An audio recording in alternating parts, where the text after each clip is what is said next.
வணக்கம். இது data science with கீர்த்தி. நீங்கள் பார்த்துட்டு இருக்கிறது மெஷின் லேர்னிங் மெதுவாக சீரீஸ். இன்னைக்கு எபிசோடில் நம்ம மல்டிபிள் லீனியர் ரெக்ரெஷன் அப்படின்னா என்ன, அதுக்கு பின்னாடி இருக்க மேத்தமெட்டிக்கல் ஃபார்முலா என்ன அப்படின்றதையும், பொதுவாகவே ஒரு ரெக்ரெஷன் மாடல் பில்ட் பண்ணி முடிச்சிட்டோம், இல்லை எந்த ஒரு மெஷின் லேர்னிங் மாடலுமே பில்ட் பண்ணி முடிச்சதுக்கப்புறமா அந்த மாடல் எப்படி ஒரு சூப்பரான மாடல் அப்படின்னு சொல்லி நம்ம எவாலுவேட் பண்ணுறது, அதுக்கு என்னென்ன பெர்ஃபார்மன்ஸ் மெட்ரிக்ஸ்லாம் மேத்தமெட்டிக்கலாக அவைலபிளாக இருக்குது, இது எல்லாத்தையும் டீட்டெயிலாக இந்த வீடியோவில் பார்க்க போகிறோம். வாங்க வீடியோக்குள்ளே போகலாம்.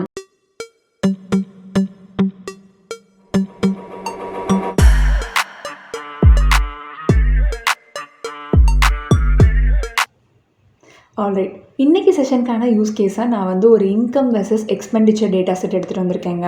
ஸோ ஓப்பனாக வரவு செலவு கணக்கு அப்படின்னே கூட நம்ம சொல்லிடலாம். இந்த டேட்டா செட்டில் பார்த்திங்கன்னா இந்த சேலரின்ற காலமை தான் நம்ம ப்ரிடிக்ட் பண்ண ட்ரை பண்ண போகிறோம். சேலரி ஒரு கண்டினியூஸ் வேல்யூ அப்படிங்கிறதுனால அதை ரெக்ரெஷன் வச்சு கண்டுபிடிக்கலாம் அப்படின்னு எடுத்துகிட்டு வந்திருக்கேன். பேஸ்ட் ஆன் வாட் ஃபேக்டர்ஸ் அப்படின்னு பார்த்தீங்கன்னா, அதாவது ஒருத்தர் மாதம் மாதம் சேவிங்ஸில் இவ்வளோ போடுறாரு, லோன் இவ்வளோ கட்டுறாரு, இவ்வளோ செலவு பண்ணுறாரு, இதெல்லாம் வச்சுட்டு அவர் ஒரு வேளை இவ்வளோ வருமானம் வாங்கலாம் அப்படிங்கிறத நம்ம யூகிக்க போகிறோம். ஃபஸ்ட்டு யார் இந்த மல்டிபிள் லீனியர் ரெக்ரெஷன் அப்படின்னு பார்த்துடலாங்க. ஸோ மல்டிபிள்னா தமிழில் பல மடங்கான, ஒன்றை விட அதிகமாக அப்படின்ற மாதிரி சொல்கிறாங்க. ஸோ சிம்பிள் லீனியர் ரெக்ரெஷன் இதில் சிம்பிளாக ஒரே ஒரு இன்புட் ஃபீச்சர் இருந்தது, அதை டிபெண்ட் பண்ணி அதை சார்ந்து ஒரு அவுட்புட் ஃபீச்சர் இருந்தது. பட் மல்டிபிள் லீனியர் ரெக்ரெஷனில் எப்படி இருக்குன்னா, மோர் தென் ஒன் இன்புட் ஃபீச்சர்ஸ் இருப்பாங்க, இண்டிபெண்டன்ட் ஃபீச்சர்ஸ்னு சொல்லுவாங்க சிலர், அண்ட் ஒரே ஒரு அவுட்புட் ஃபீச்சர் இருக்கும் வழக்கம் போல். அதான் நம்ம ப்ரெடிக்ட் பண்ண வேண்டிய அந்த regression values. So simple linear ரெக்ரெஷனோட லைன் ஈக்குவேஷன் இந்த மாதிரி இருந்தது. y is equal to mx plus pன்னு சிம்பிளாக இருந்தது. ஒரே ஒரு ஸ்லோப் இருந்தது, ஒரே ஒரு இன்டர்செப்ட் இருந்தது. m ஸ்லோப்பு, அந்த bன்றது இன்டர்செப்ட். ஓகேவா? ஸோ இப்போ மல்டிபிள் லீனியர் ரெக்ரெஷன் வர்றதுனால வழக்கம் போல் ஒரே ஒரு இன்டர்செப்ட் தான் இருக்கும். ஸோ இன்டர்செப்ட்னா நமக்கு நல்லாவே தெரியும்ல, அந்த ஆரிஜின் வழியாக போகிறப்போ அந்த வேல்யூ எவ்வளவோ அதை இன்டர்செப்ட்னு டிஃபைன் பண்ணுவோம். ஸோ இங்கேயும் ஆரிஜின் வழியாக போகும்போது ஒரே ஒரு வேல்யூ தான் இருக்க போகுது. But instead more then one input features இருக்க போகுது. இந்த எக்ஸ் ஒரு எக்ஸ் இல்லை, x1 x2 x3 xn அந்த மாதிரி நிறைய போயிட்டே இருக்க போகுது. ஸோ என்ன ஆகும்னா ஸ்லோப்ஸ் மட்டும் இன்னும் அதிகமாக போகுது. ஸோ m1 m2 m3ன்னு ஸ்லோப் இன்க்ரீஸ் ஆயிரும். இன்டர்செப்ட் வழக்கம் போல் ஒன்று தான் இருக்கும். ஆல்ரைட், நம்ம ரெக்ரெஷன் லைனுக்கு ஈக்குவேஷன் கிடச்சிருச்சு. நம்ம வழக்கம் போல் எம்ஐயும் பிஐயும் இஷ்டத்துக்கு போட்டு ட்ரை பண்ணிகிட்டே இருக்கலாம். பட் இப்படிலாம் பண்ணும்போது எரர் பயங்கர அதிகமாக இருக்கும். நம்மளோட மீன் ஸ்கொயர்டு எரர் ஆனது அதிகமாக வரும். நாம் என்ன பண்ணுவோம், இந்த எம்ஐயும் பிஐயும் சிஸ்டமேட்டிக்காக அப்டேட் பண்ணணும். இங்கே தான் நம்ம ஆப்டிமைசேஷன் அல்காரிதம் உள்ளே வந்துடும். எல்லா ப்ரொசீஜரும் அதே தாங்க. ஒன்றே இங்கே சிங்கிளாக பண்ண வேலையெல்லாம் இங்கே அப்படியே மல்டிபிளாக பண்ணுவாங்க. அவ்வளோதான். ஆல்ரைட், இப்போ நமக்கு மல்டிபிள் லீனியர் ரெக்ரெஷன் அப்படின்னா என்னென்னு தியரியாக புரிஞ்சிருச்சு. நம்மளோட இந்த இன்கம் வெர்சஸ் எக்ஸ்பென்ஸ் டேட்டா செட்டை வச்சுட்டு இதை பைத்தானில் இம்ப்ளிமெண்ட் பண்ணி பார்த்துடலாம். ஸோ இதுக்கு தேவையான லைப்ரரிஸ் அஸ் யூஷுவல் இம்போர்ட் பண்ணிட்டேன். அண்ட் டேட்டா டம்மியான டேட்டா தானே அப்படின்றதுனால I have manually added all of them. இதை வச்சு நம்ம என்ன பண்ணலாம், ஒரு டேட்டா ஃப்ரேம் கிரியேட் பண்ணிடலாம். ஓவராலாகவே ஒரு 10 data points and all the values I have shown. ஓகேவா? நெக்ஸ்ட் மாடல் பில்ட் பண்ணும். ஸோ மாடல் பில்ட் பண்ணோம்னாவே நமக்கு இண்டிபெண்டன்ட் அண்ட் டிபெண்டன்ட் வேல்யூஸ் வேணும் இல்லையா? இங்கே நம்ம கிட்ட இருக்க அந்த இண்டிபெண்டன்ட் வேல்யூஸ் என்னென்னா இந்த 4 காலம் தான். Next I am just going to call the linear regression model. Model equal to linear regression. Okay, so model dot fit எக்ஸையும் ஒய்யும் தூக்கி உள்ள கொடுக்க போறேன். ரைட், ஸோ மாடல் ட்ரெயின் ஆயிடுச்சு. இப்போ என்ன பண்ண போறேன்னா, இந்த மாடல் கண்டுபிடிச்ச அந்த கோஎஃபிஷியன்ட்ஸ் என்னென்ன அப்படின்றத நான் பார்க்க போறேன். 4 independent ஃபீச்சர்ஸ்க்குமே 4 coefficients m1 m2 m3 m4 கிடைச்சிருக்கு. அண்ட் ஸ்லோப்பும் கிடைக்கும். ஐ மீன் இன்டர்செப்டும் கிடைச்சிருக்கும். அதையும் நம்ம பார்த்துக்கலாம். இன்டர்செப்ட். ஆல்ரைட், ஸோ இந்த மாதிரி வேல்யூஸ் கிடைச்சிருக்கு. நெக்ஸ்ட் இப்போ நான் இதை லைக் விஷுவலைஸ் பண்ணி பார்க்கணும்னு நீங்க நினைக்கிறீங்கன்னு வச்சுக்கோங்களேன். அதாவது ஹானஸ்டா சொல்லணும்னா இதுல மோர் தென் லைக் 2 இண்டிபெண்டன்ட் ஃபீச்சர்ஸ் இருக்கு. நம்மளால இதை அப்படியே டைரக்டா பொதுவா கிராஃப்ல போட்டு காமிச்சிட முடியாது. இதுதான் எக்ஸ் ஆக்சஸ், இதுதான் ஒய் ஆக்சஸ், இதுதான் நம்மளோட லீனியர் ரெக்ரெஷன் லைன் அப்படின்ட்டு பழைய மாதிரி வேல்யூ எடுத்துக்கிறேன். எக்ஸ்பெண்டிச்சரும் சேவிங்ஸும் எடுத்துக்கிறேன்னு வச்சுக்கோங்களேன்.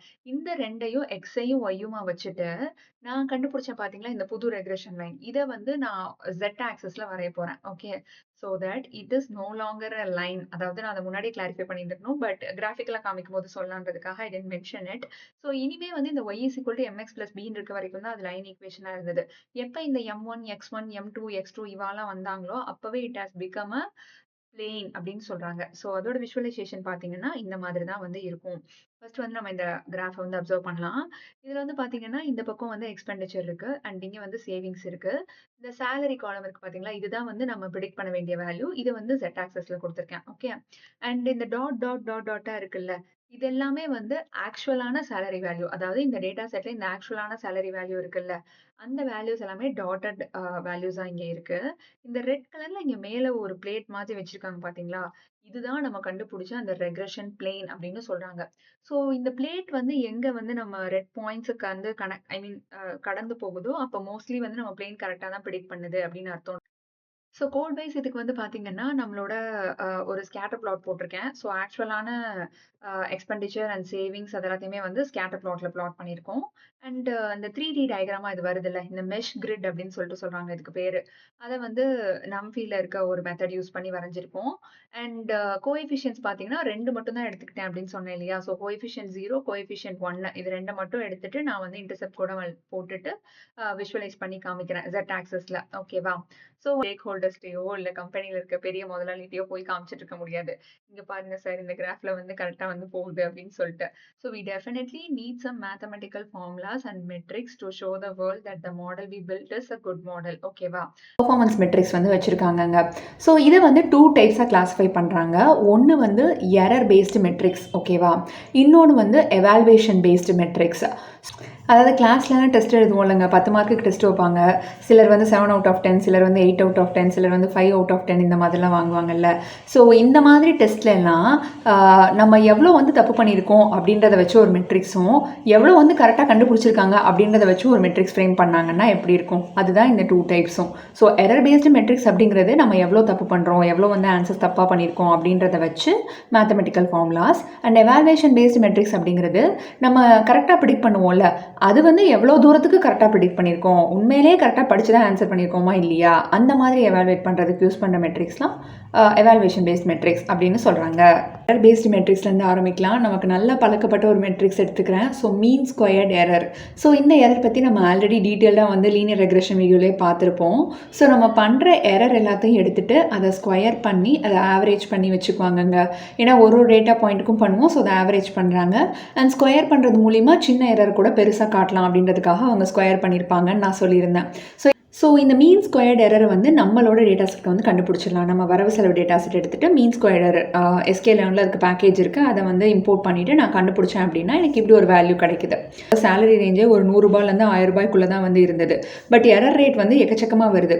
ஸோ என்ன ரீசன் இதுக்கு அப்படின்னு கேட்டிங்கன்னா, நம்மளோட வேல்யூ அதாவது ஃபார்முலாவில் மீன் ஸ்கொயர்ட் எரர் ஃபார்முலாவில் எரரை வந்து நம்ம ஸ்கொயர் பண்ணுறோம். ஸோ தட் என்ன ஆகுதுன்னா, நம்ம டேட்டா ஒரு யூனிட்டில் இருக்குது. நான் வந்து இப்போ 100 to 1000 இந்தியன் கரன்சியில் கொடுக்குறேன். இது பாட்டுக்கு வந்து அதை ஸ்கொயர் பண்ணி அது அவுட்புட் வந்து வேறு ஒரு யூனிட்டில் வந்து எனக்கு கொடுக்குது. ஸோ இந்த டேட்டாவோட வேல்யூவோட யூனிட் வந்து மாறுறதுனால it becomes less understandable first of all. Okay. And இன்னொரு முக்கியமான விஷயம் என்னென்னா, இப்போ நம்ம டேட்டா செட்டில் அவுட்லேயர்ஸ் இருக்குன்னு வச்சுக்கோங்களேன். Outliers are nothing but extreme values இந்த டேட்டா செட்டு. ஏதோ ஒரு பயங்கரமான பெரிய வேல்யூ இருக்குது. திடீர்னு வந்து இந்த சேலரி டேட்டா செட்லேயே நான் வந்து ஒரு 50,000 ஆட் பண்ணேன்னு வச்சுக்கோங்களேன். அவுட்லேயரே பெரிய வேல்யூ, அதை ஸ்கொயர் பண்ணுறப்ப இன்னும் ரொம்ப ரொம்ப பெரிய வேல்யூவாக வந்துடுது. ஸோ தட் என்னோட மெஷின் லேர்னிங் மாடலே வந்து இந்த ரெக்ரெஷன் மாடலே வந்து ஃபெயில் ஆகிறதுக்கான வாய்ப்பு இருக்குது. ஸோ இந்த ரீசனுக்காகலாம் என்ன சொல்கிறாங்கன்னா, மீன்ஸ் கன்வர்ஜன் ரேட் அதிகம்ன்ற காரணத்தினால இதை வந்து எடுத்துகிட்டு நம்ம கன்வர்ஜன்ஸ்க்கு மட்டும் யூஸ் பண்ணிக்கலாம். பட் மாடலோட பெர்ஃபார்மன்ஸை வந்து எவால்வேட் பண்ணுறதுக்கு, அதாவது இந்த ஸ்கோர் வந்து இருக்குப்பா என் சூப்பர் மாடல் இதுதான் அப்படின்னு சொல்கிறதுக்கு this is not the best metrics அப்படின்னு சொல்கிறாங்க. எரரில் இருக்க இந்த ஸ்கொயர் தான் நமக்கு ரொம்ப பிரச்சனை பண்ணுது, இதை வந்து நம்ம கழட்டி விட்டுலாம் அப்படின்னு சொல்லிட்டு நெக்ஸ்ட் நம்ம என்ன மெட்ரிக் பார்க்க போகிறோம்னா root mean squared error. So ஸ்கொயரை கேன்சல் பண்ணோம்னா நம்ம சின்ன வயசுலேருந்தே ஸ்கொயர் ரூட் போடுவோம்ல, அதே தான் வந்து நம்ம மேத்தமெட்டிஷியன்ஸும் பண்ணியிருக்காங்க. ரூட் மீன் ஸ்கொயர்ட் எரரில் அதே ஃபார்ம்லாம் முன்னாடி ஒரு ஸ்கொயர் ரூட் மட்டும் ஆட் ஆயிருக்கு. ஸோ இதனால் என்ன ஆகுதுன்னு பார்த்தீங்கன்னா, இப்போ நம்மளோட எரர் வேல்யூ வந்து ரூட் மீன் ஸ்கொயர்ட் எரரோட வேல்யூ வந்து is in the same unit as the output. So நம்மளால் ஈஸியாக கொஞ்சம் வந்து அண்டர்ஸ்டாண்ட் பண்ணிக்க முடியுது. இது ஸ்கொயர் ரூட் இல்லை அப்படின்றதுனால ஒரே யூனிட்ல இருக்கு. என்னன்னா இதில் வந்து ஸ்கொயர் ரூட்டும் இருக்கு, பட் இதோட காஸ் ஃபங்க்ஷன் வந்து நம்ம வந்து கன்வர்ஜ் ஆகும் வேகமாக. அதனால் என்ன பண்ணிக்கலாம்னா கிரேடியன்ட் டிசைன் மாதிரி ஆப்டிமைசேஷனுக்கு நம்ம மீன் ஸ்கொயர்ட் எரர் மாதிரி ரூட் மீன் ஸ்கொயர்ட் எரரையும் வந்து யூஸ் பண்ணிக்கலாம். அதாவது உள்ளுக்குள்ளேயும் வந்து இதை யூஸ் பண்ணிக்கலாம் மல்டிபர்பஸ் அப்படின்ற மாதிரி சொல்கிறாங்க. But this has again a drawback. என்ன ட்ராபேக்னு கேட்டிங்கன்னா, இப்போ வழக்கம் போல் நம்ம அவுட்லேயர் வராருன்னு வச்சுக்கோங்களேன். ஒரு 50,000 எடுத்துகிட்டு வந்து உள்ளே போடுறோம். 50,000 எடுத்துகிட்டு வந்து உள்ளே போடும்போது என்னோட மாடல் வந்து ஸ்கொயர் ரூட் இருக்கிறதுனால வந்து அழகாக வந்து லைக் ரொம்ப எக்ஸ்ட்ரீம் வேல்யூவுக்கு போகாமல் கண்ட்ரோல் பண்ணி ஒரு கரெக்டான வேல்யூவை வந்து எரராக கொண்டு வரும். Compared to mean squared error it is better அப்படின்னு சொல்கிறாங்க. ஸோ தேர்டாக நம்ம பார்க்க போகிறது வந்து மீன் அப்சல்யூட் எரர். ஸோ இதோட ஃபார்முலாவில் வந்து என்ன பண்ணுறாங்கன்னா, எங்களுக்கு ஸ்கொயரும் வேணாம் ஸ்கொயர் ரூட்டும் வேணாம், இது ரெண்டுலேயும் தானே ப்ராப்ளம் அப்படின்னு சொல்லிட்டு ரெண்டையுமே வந்து கழட்டி விட்டுறாங்கங்க. பட் இந்த ஆக்சுவலான அந்த எரர் கண்டுபிடிக்கிறாங்க பார்த்தீங்களா, அதில் வந்து ஒரு மாட் வந்து ஆட் பண்ணியிருக்காங்க. ஸோ இந்த மாட் பற்றி உங்களுக்கு தெரியும்னு நினைக்கிறேன், நீங்கள் மேக்ஸில் பார்த்துருப்பீங்க. ஸோ இந்த மாடுக்குள்ளே நம்ம ஏதாவது வேல்யூ எழுதணும் அப்படின்னா அந்த வேல்யூ வந்து வெளியே வரும்போது எப்பயுமே வந்து பாசிட்டிவாக இருந்தால் நெகட்டிவாக இருந்தாலும் பாசிட்டிவாக தான் வரும். எல்லா வேல்யூமே பாசிட்டிவாக தான் இருக்கும். எரர் எப்பயுமே பாசிட்டிவ் எரராக தான் வந்து வரப்போகுது நமக்கு. ஓகேவா? ஸோ இதில் ப்ரோஸ் என்னன்னு நமக்கு நல்லா புரிஞ்சிருக்கும். இப்போ வந்து யூனிட் ப்ராப்ளமே இருக்காது. ஃபர்ஸ்ட் ஆஃப் ஆல் ஸ்கொயரும் இல்லை ஸ்கொயர் ரூட்டும் இல்லை, அவுட்லியர் ப்ராப்ளமும் கிடையாது. ஏன்னா ரெண்டுமே நம்ம பண்ண போகிறதில்ல. எந்த ஒரு வேல்யூ கிடைச்சாலும் அது அப்படியே என்ன இருக்கோ ஓப்பனாக வந்து நம்ம கொடுக்க போகிறோம். ஸ்கொயர் பண்ணல, அதை ஸ்கொயர் ரூட் பண்ணல, அதை தொடவே இல்லை நாங்கள் அப்படிங்கிறாங்க. ஓகேவா? பட் இந்த எம்ஏஇயை வந்துட்டு நம்ம கன்வர்ஜென்ஸ்க்கு யூஸ் பண்ண முடியாது. இது வந்து ஒரு ட்ராபேக். பட் நமக்கு கன்வர்ஜென்ஸ்க்கு mean squared error, root mean squared error இவங்கெல்லாம் இருக்காங்க. நீங்கள் இன்டர்வியூவில் உங்ககிட்ட இந்த மாதிரி கேட்கலாம், நாம் ஏன் வந்து எம்ஏஇயை யூஸ் பண்ணி காஸ்ட் ஃபங்க்ஷனை எடுத்துகிட்டு லீனியர் ரெக்ரெஷனை சால்வ் பண்ணலை அப்படின்ட்டு. ஸோ நீங்கள் இதை தான் வந்து உங்களுக்கு எக்ஸ்பிளைன் பண்ணணும். இதுக்கு வந்து சப்கிரேடியன்ஸ் கிடையாது, இதை நம்ம டிஃப்ரென்ஷியேட் பண்ண முடியாது. அதனால் கன்வர்ஜென்ஸ்க்கு வந்து டைம் அதிகமாக எடுத்துக்கும். ஸோ இந்த ஈக்குவேஷனை அதனால் நம்ம ஒமிட் பண்ணிட்டோம் அப்படின்னு சொல்லி நீங்கள் சொல்லலாம். Right, moving on to the evaluation metrics. So first நம்ம பார்க்க போகிற மெட்ரிக்ஸ் வந்து ஆர் ஸ்கொயர். ஸோ முதல்ல இந்த ஆர் ஸ்கொயர்ன்ற பேருக்கு பின்னாடி என்ன ரீசன்னு தெரிஞ்சுக்கலாம். பிகாஸ் நான் வந்து இனிஷியல் டேஸில் வந்து ஆர் ஃபார் ரெக்ரெஷன் அப்படின்னு சொல்லி தான் வந்து படிச்சுட்டு இருந்தேன். பட் அது வந்து ஆக்சுவல் ரீசன் கிடையாது. ஆர் ஸ்கொயர் அப்படின்னு எதுக்காக பேர் வச்சுருக்காங்கன்னு கேட்டிங்கன்னா, இந்த ஆர் அப்படிங்கிறது வந்து கோஎஃபிஷியன்ட் அப்படின்னு சொல்கிறாங்கங்க. அதாவது கோரிலேஷன் கோஎஃபிஷியன்ட் அப்படின்னு சொல்கிறாங்க. ஸோ கோரிலேஷன் கோஎஃபிஷியன்ட்னா என்ன அப்படின்னு கேட்டிங்கன்னா, இப்போ நம்ம பொதுவாகவே இந்த ரெக்ரெஷன் அனாலிசிஸில் என்னங்க பண்ணுறோம், கொஞ்சம் பேர் இண்டிபெண்ட்டாக இருப்பாங்க, கொஞ்சம் பேர் அவங்கள டிபெண்ட் பண்ணியிருப்பாங்க. இவங்க ரெண்டு பேத்துக்கும் நடுவில் ஒரு லைனோ பிளேனோ வரைஞ்சி இதுதான் இவங்க ரெண்டு பேத்துக்கும் நடுவில் இருக்க அந்த பந்தம் அப்படின்னு சொல்லி நம்ம ஐடென்டிஃபை பண்ணுறோம் இல்லையா. இந்த அந்த ரெண்டு பேருக்கு நடுவில் இருக்க ரிலேஷன்ஷிப் வந்து எந்த டைரக்ஷனில் இருக்குது, எவ்வளோ தூரத்துக்கு வந்து அவங்க டீப்பாக இன்வால்வ் ஆகிருக்காங்களா, கொஞ்சமாக இன்வால்வ் ஆகிருக்காங்களா, இதை எல்லாத்தையுமே டிஃபைன் பண்ணுறதுக்காக ஒரு கோரிலேஷன் கோஎஃபிஷியன்ட் வந்து கொடுக்குறாங்க. அதுதான் வந்து இந்த ஆர் அப்படின்னு டிஃபைன் பண்ணுறாங்க. Since it is a square, உங்களுக்கு தெரிஞ்சிருச்சு, லைக் மீன் ஸ்கொயர்ட் எரரும் போது ஃபார்முலாவில் ஒரு ஸ்கொயர் வரப்போகுது இல்லையா. ஸோ ஆர் ஸ்கொயர்லையும் வந்து நம்ம ஃபார்முலாவில் வந்து ஒரு ஸ்கொயர் வந்து வரப்போகுது. அந்த என்னன்னு பார்த்துடலாம். So this is the formula for R square. மேலே இருக்குல்ல இந்த எஸ்எஸ்ரெஸ் அப்படிங்கிறது என்ன சொல்கிறாங்கன்னா, சம் ஆஃப் ஸ்கொயர்ட் ரெசிடுவல்ஸ் அப்படின்னு சொல்கிறாங்க. அண்ட் டினாமினேட்டர் வந்து சம் ஆஃப் ஸ்கொயர் டோட்டல் அப்படின்னு சொல்கிறாங்கங்க. ஸோ ரெசிடுவல்ஸ் நமக்கு நல்லா தெரியும் இல்லையா. நமக்கு வந்து ஆக்சுவல் வேல்யூவையும் ப்ரிடிக்டட் வேல்யூவையும் எடுத்து சப்ராக்ட் பண்ணோன்னா மீதி என்ன வருதோ அதான் எரர் ஆர் ரெசிடுவல் அப்படின்னு சொல்லுவாங்க. ஓகே, அதை வந்து எடுத்துகிட்டு மேலே ஸ்கொயர் பண்ணி வச்சுக்கிறாங்க. சம் ஆஃப் ஸ்கொயர் ரெசிடுவல்ஸ் அப்படின்னாலும் உங்களுக்கு தெரிஞ்சிருக்கும், அதை ஆட் பண்ண போகிறாங்க. முன்னாடி ஒரு சமேஷன் வரப்போகுது. அண்ட் கீழே வந்து பார்த்தீங்கன்னா சம் ஆஃப் டோட்டல் ஆவரேஜ் அப்படின்னு சொல்கிறாங்க. ஸோ ஆவரேஜ்னா மீன் வேல்யூ இல்லையா. இதில் டேர்ம் வந்து எதுக்காக ஆவரேஜ் அப்படின்னு எடுத்துக்கிட்டாங்கன்னா, பொதுவாகவே நம்ம வந்து ஸ்டாட்டிஸ்டிக்ஸில் மீனோ ஆவரேஜோ எதுக்குங்க யூஸ் பண்ணுவோம், எதையாவது வந்து ஒரு தோராயமாக கணிக்கிறதுனா நம்ம வந்து ஆவரேஜ் எடுத்துகிட்டு வந்து யூஸ் பண்ணுவோம் இல்லையா. Sum of the terms divided by total number of terms, அதான் வந்து ஆவரேஜோட வேல்யூ. இங்கேயே அதே மாதிரி என்ன பண்ணுறாங்கன்னா, மெஷின் லேர்னிங் மாடலே பில்ட் பண்ணல, ஒன்றுமே படிக்காமல் நான் மெஷின் லேர்னிங்கே பண்ணாமல் இப்போ ஒரு லைன் வந்து நான் ப்ரிடிக்ட் பண்ணேன்னு வச்சுக்கோவேன், அந்த லைன் வந்து இந்த மாதிரி இருக்கும் அப்படின்னு சொல்லி கண்டுபிடிக்கிறாங்க. ஓகே, ஸோ இதோட ஓவரால் ஐடியா என்னன்னு பார்த்தீங்கன்னா, ஒரு ஆவரேஜான பர்சன் வந்து கெஸ் பண்ணுறாங்க. மெஷின் லேர்னிங் ஐடியாவே இல்லாமல் ஒருத்தரோட இன்கம் வந்து இவ்வளோ தான்ப்பா இருக்கும் அப்படின்னு சொல்லி கெஸ் பண்ணாங்கன்னு வச்சுக்கோங்களேன். அந்த கெஸ்ஸை தாண்டி நம்ம மாடல் வந்து பெர்ஃபார்ம் பண்ணணும். அந்த கெஸ்ஸை விடவே கீழே பெர்ஃபார்ம் பண்ணிடுச்சுன்னா அது வந்து நமக்கு வானக்கேடு இல்லையா. ஸோ அதுக்காக தான் இந்த ஃபார்முலா வந்து இந்த மாதிரி டிசைன் பண்ணியிருக்காங்க. அண்ட் இதோட that's why R square is the best evaluation metric when you want to show the machine learning model to stakeholders. யாராவது பிஸ்னஸ் ஓனர்ஸ் அவங்கள்ட்ட போய் காமிக்கும் போது ஆவரேஜாக பண்ணதை விட என் மாடல் வந்து இவ்வளோ நல்லா பண்ணுது, நான் இந்த மெட்ரிக் எடுத்து சால்வ் பண்ணேன் அப்படின்னு சொல்லி நம்ம காமிக்கலாம். ஸோ முன்னாடி போட்டிருக்க அந்த 1 மைனஸ் அதை வந்து மேத்தமெட்டிக்கலாக நம்ம புரிஞ்சுக்கலாம் அப்படின்னு பார்த்தீங்கன்னா, இப்போ நம்ம ஒரு நல்ல மாடல் பில்ட் பண்ணிட்டோம்ப்பா. அப்போ நமக்கு என்ன ஆகும்னா, நம்மளோட நியூமரேட்டர் வேல்யூ ரொம்ப கம்மியாக இருக்கும். ஏன்னா ஆக்சுவலையும் ப்ரிடிக்டடையும் சப்ராக்ட் பண்ணால் ஒரு குட்டி வேல்யூ தான் வரும். ஸோ ஒரு 1 மைனஸ் ஒரு குட்டியூண்டு வேல்யூ வந்து 1க்கு க்ளோஸான ஒரு வேல்யூவாக தான் இருக்கும். 80% 90% அந்த மாதிரி தான் இருக்கும் இல்லையா? ஸோ அந்த மாதிரி ஸ்கோர் வரப்போ what we have build is a super model அப்படின்னு நம்ம வந்து கன்க்ளூட் பண்ணிடலாம். இதுவே என் மாடல் வந்து சரியாக பர்ஃபார்ம் பண்ணலப்பா, எனக்கு எரர் வந்து அதிகமாக வருது. ஸோ நியூமரேட்டர் வேல்யூ வந்து பயங்கரமாக வரப்போகுது. கீழே ஆவரேஜாக இருக்க அந்த மாடல் இருக்குல்ல, அதுக்கே வந்து வேல்யூ கம்மியாக வருது. ஸோ அப்போ என்ன ஆகும், 1 மைனஸ் ஒரு பெரிய நம்பர் வந்து இப்போ கிடைக்கும். 1லேருந்து ஒரு பெரிய நம்பரை சப்ராக்ட் பண்ணோம்னா ஆப்வியஸாக ஒரு சின்ன வேல்யூ தான் வரும். 20 30 அந்த மாதிரி வரும். ஸோ இந்த மாதிரி ஸ்கோர்லாம் வரப்போ நம்மளோட மெஷின் லேர்னிங் மாடலை வந்து நம்ம இன்னும் இம்ப்ரூவ் பண்ணணும் அப்படின்னு வந்து அர்த்தம். ஸோ R² வந்து ஒரு சூப்பரான மெட்ரிக் தாங்க நம்ம மாடலை வந்து எவாலுவேட் பண்ணுறதுக்கு. பட் இந்த R² ஒரு ட்ராபேக் இருக்குது அப்படின்னு சொல்கிறாங்க. அது என்னன்னு கேட்டிங்கன்னா, இப்போ நம்ம ஒரு மெஷின் லேர்னிங் மாடல் பில்ட் பண்ணுறோம், அதாவது ஒரு multiple linear regression model build பண்ணுறோம். இதில் வந்து ஒரு 3 ஃபீச்சர் 4 ஃபீச்சர் இருக்குன்னு வச்சுக்கோங்களேன். ஃப்யூச்சரில் வந்துட்டு எனக்கு இன்னும் நிறைய ஃபீச்சர்ஸ் கிடைக்குது. இதே டேட்டா செட்லேயே நான் வந்து இன்னும் ஃபீச்சர்ஸ் ஆட் பண்ணிக்கிறேன். அதாவது அந்த பர்சனோட ஏஜ், அந்த பர்சனோட ஒர்க்கு, அவர் என்ன வேலை பார்க்குறாரு அப்படின்றது. சாஃப்ட்வேர் இன்ஜினியர்னா அவருக்கு சேலரி அதிகமாக இருக்கும்னு சொல்லலாம்.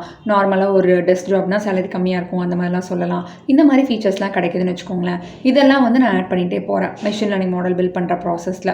அப்போ வந்து என்ன ஆகும்னா, R² வேல்யூ நல்லா இன்க்ரீஸ் ஆகிட்டே இருக்கும் அப்படிங்கிறாங்க. அது நல்ல விஷயம் தானே. நிறைய ஃபீச்சர்ஸ் கிடைக்குது, நம்ம மாடல் நல்லா படிக்குது, நல்லா வந்து ஆன்சர் பண்ணுது, which is a good thing. But இப்போ நான் இன்னொரு ஃபீச்சர் ஆட் பண்ணுறேன். இங்கே வந்து நான் சும்மா சம்மந்தமே இல்லாமல் ஜெண்டர்னு ஒரு ஃபீச்சர் ஆட் பண்ணுறேன்னு வச்சுக்கோங்களேன். ஹானஸ்ட்டாக என்ன கேட்டிங்கன்னா வந்து இப்போ வந்து இந்த ஜெண்டர்லாம் வந்து ரொம்ப வந்து ஈக்குவல் ஆகிடுச்சு.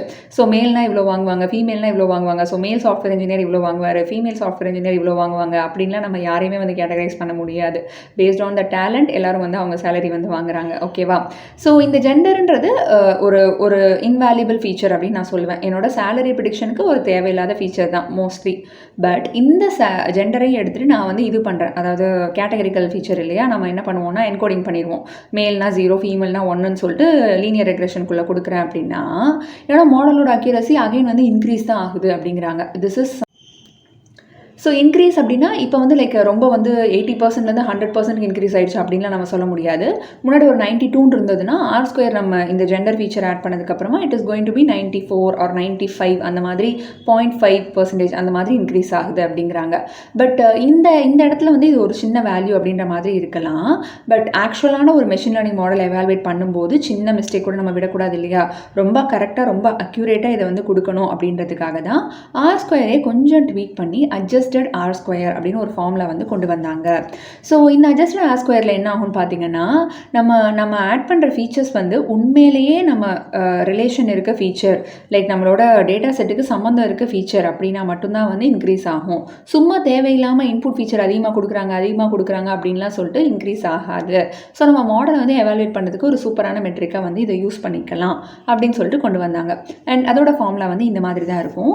இதில் அகைன் R² தான் யூஸ் பண்ணுறாங்க, அட்ஜஸ்ட் பண்ணி யூஸ் பண்ணுறாங்க. ஓகே, ஸோ என்ன பண்ணுறாங்கன்னா, based on the number of ஃபீச்சர்ஸை வச்சு இதை வந்து என்ன சொல்கிறது, கொஞ்சம் கட்டுக்குள்ளே கொண்டு வராங்கங்க. நல்லா பார்த்தீங்கன்னா மேலே பார்த்தீங்கன்னா 1 மைனஸ் R² போட்டிருக்காங்க. R² வேல்யூ 1லேருந்து சப்ராக்ட் பண்ணிவிட்டு total number of data points, நம்மளோட ஓவரால் டேட்டா பாயிண்ட்ஸ் அது டிவைடட் பை கீழே வந்து பார்த்தீங்கன்னா total number of data points, அதில் மொத்தமாக எவ்வளோ இன்புட் ஃபீச்சர்ஸ் இருக்குது அது எல்லாத்தையும் வந்து கீழே வச்சு சப்ராக்ட் பண்ணி விட்டுறாங்க. So for example input features அதிகமாகுதுன்னு பார்த்தீங்கன்னா நம்ம total number of data points வந்து அது சப்ராக்ட் ஆகிட்டே இருக்குது டினாமினேட்டரில். ஸோ அதோட தாக்கம் வந்து அந்த R² அதிகமாக தெரியாது அப்படின்னு சொல்லிட்டு சொல்கிறாங்க. ஸோ இந்த அட்ஜஸ்டட் R² நம்மளோட டேட்டா செட்டுக்கு என்ன இருக்குது அப்படின்றத நம்ம அகைன் பார்த்துடலாம். நிறைய மெட்ரிக்ஸ் வந்து பார்த்துட்டோம். இப்போ வந்து உங்களுக்கு ஒரு கன்ஃபியூஷன் வரும், பேசிக்காக எந்த மெட்ரிக்ஸ் தான் எடுத்துகிட்டு வந்து மாடல் எவாலுவேட் பண்ணுறது அப்படின்னு சொல்லிட்டு. ஸோ இதை வந்து சமரைஸ் பண்ணலாம் அப்படின்றதுக்காக எல்லா மெட்ரிக்ஸையும் அதோட ப்ரோஸ் அண்ட் கான்ஸோட இங்கே ஒரு டேபிளாக வந்து ஆட் பண்ணுறேன். ஜென்ரலாகவே வந்துட்டு R² and adjusted R² is the preferable metrics for evaluation. அதுவும் இல்லாமல் நீங்கள் பர்டிகுலராக சிங்கிளாக வந்து பார்க்கணும், ஒரு வேல்யூ வச்சு பார்க்கணும் அப்படின்னு நினச்சிங்க அப்படின்னா மீன் அப்சல்யூட் எரர் வந்து யூஸ் பண்ணுவாங்க. And root mean squared error ஆகட்டும், மீன் ஸ்கொயர்ட் எரர் ஆகட்டும், இவங்க 2 பேரோட வேலை வந்து ஆப்டிமைசேஷனில் தான் அதிகமாக இருக்குது. ஆல்ரைட். செஷனோட எண்டுக்கு நாம் வந்துட்டோம். இன்றைக்கி செஷனில் நீங்கள் பார்த்த இந்த சேலரி டேட்டா செட், நான் காமிச்ச கோட் எல்லாத்தையுமே வந்து கிட்டபில் ஆட் பண்ணுறேன். தேவைப்பட்டால் செக் பண்ணிக்கோங்க. இது இல்லாமல் நீங்கள் ஏதோ ஒரு டேட்டா சயின்ஸ் ப்ராஜெக்ட் பண்ணிகிட்ருக்கீங்க, உங்களுக்கு ஒரு கைடன்ஸ் தேவைப்படுறாங்க, இல்லைன்னா நீங்கள் டேட்டா கரியரில் என்ட்ராக ட்ரை பண்ணுறீங்க, உங்களுக்கு யாராவது சப்போர்ட் பண்ணால் நல்லாயிருக்கும் அப்படின்னு தோணுச்சுன்னா ரொம்ப அஃபோர்டபுளான ப்ரைஸில் நான் டாப்நெட்டில் செஷன்ஸ் கண்டக்ட் பண்ணிகிட்ருக்கேன். நீங்கள் என் கூட 1-on-1 கால் புக் பண்ணிக்கலாம். இந்த செஷன் உங்களுக்கு பிடிச்சிருந்ததுன்னா உங்கள் டேட்டா ஃப்ரெண்ட்ஸ்க்கு யாருக்காவது யூஸ்ஃபுல்லாக இருக்கும்னு நினச்சிங்கன்னா கண்டிப்பாக அவங்களுக்கு ஷேர் பண்ணுங்கள். நன்றி.